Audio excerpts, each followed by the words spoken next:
Thank you so much. It's such an honor and a privilege to stand before you this evening to talk about something that's really dear to my heart, which is impact. When I started this journey of becoming an entrepreneur, it actually was a seed that was sown since I was the age of 14.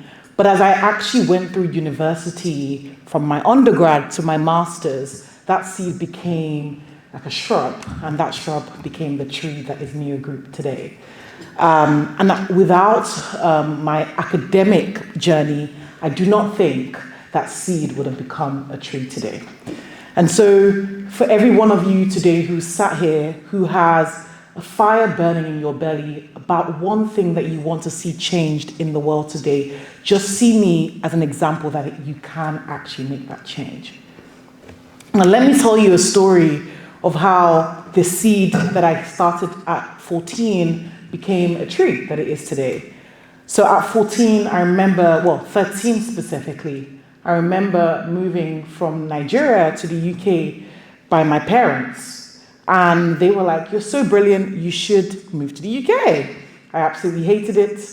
For a good 9 years, actually, I struggled to settle down.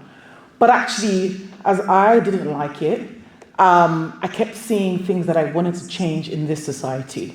I went, and did a lot of campaigning. In fact, I was an activist. People knew me as a young activist, and I won so many awards for becoming an activist. I was probably the reason why we have the Dry January campaign. I don't know if you've heard of the Dry January campaign. Myself and 5 other teenagers were the reason why we have Dry January campaign.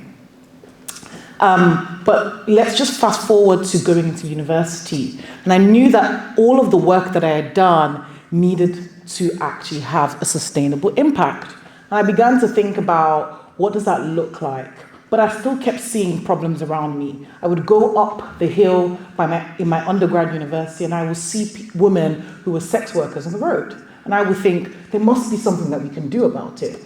And so I decided to actually create an enterprise project with Enactus. So I don't know if anyone has been part of Enactus here, called Core at the time, where I would empower women who were sex workers to create coffee grounds, to create body scrubs from recycled coffee grounds.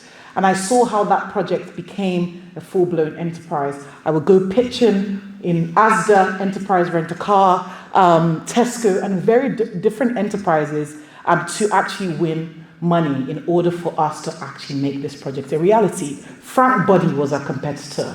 Upcycle was our competitor at the time. Now, fast forward, I knew that there was more to this journey of change than just doing that. And so I decided to go on a research project, and I wanted to understand, how do we build responsible business? How do we codify responsible business? So I wanted to understand the principle of the bottom line of having profit, purpose, planet, and people. I'm not just thinking about profit alone. And that really geared me to knowing that I needed to study this thing called development economics. I wanted to understand, how do I take this idea that I had into a micro level, but actually scale it across the world. So I had various different options of what universities I would go to. And the first option was the School of African Studies, because I'm an African woman and I come from Nigeria. But the second option was Birmingham University. And everyone that knows who's sitting here realizes that it's probably better for you to be at home. So I decided to come back home because I had no money. And having my mom's food was probably going to be really, really good. But I quickly found out that this was the best option that I could actually have had, because at the same time, I was still running entrepreneurial projects in Birmingham. I ran an event called Beyond Hair in Birmingham while studying my master's. But concurrently, I was using my academic research to validate the work I was doing on ground. And that work was seeing how we could empower women to be able to create technologies, to be able to get jobs that were sustainable. Because at that time, when I was looking at my research, a lot of the women that I built in my community were in low-skilled jobs. And so my research gave me the confidence to be able to kind of start what is now Neo Group today. From that point, doing events, doing research allowed me to start a coding class, and then we began to win a lot of government contracts. And that shrub at the time is now a multi-million-dollar tree today.